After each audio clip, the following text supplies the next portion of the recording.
তারা এসছেন, তারা তো আমাদের দেখেন জুলাই অগাস্টে যেই গত বছর যে গণ অভ্যুত্থান হয়েছে, সেই গণ অভ্যুত্থানের মূল অংশীজন হচ্ছে এই পলিটিক্যাল পার্টির। তো সেই জন্যই প্রফেসর ইউনূস এনাদেরকে ইনভাইট করেছেন যে আসেন আমরা নিউ ইয়র্কে যাচ্ছি।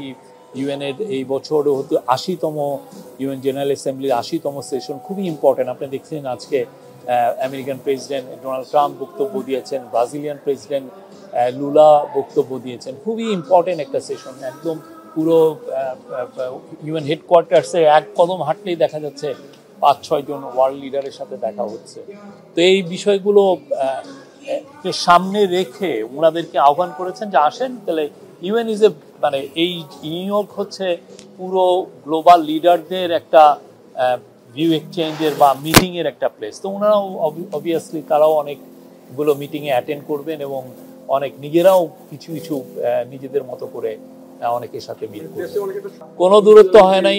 ওনারা সবসময় আমাদের অংশীজন ছিলেন এবং সবগুলো বিষয়ে তাদের সাথে আপনারা দেখেছেন আমরা কিন্তু কন্টিনিউয়াস তাদের সাথে ডায়ালগ করি প্রতিটা মুহূর্তে। প্রফেসর ইউনূস তাদের সাথে আপনার কয়েক দফা আলাপ হয়েছে। বিএনপি বলেন, জামাত বলেন, এনসিপি বলেন, অন্যান্য পার্টিগুলো বলেন, সবার সাথেই তো মিটিং হয়।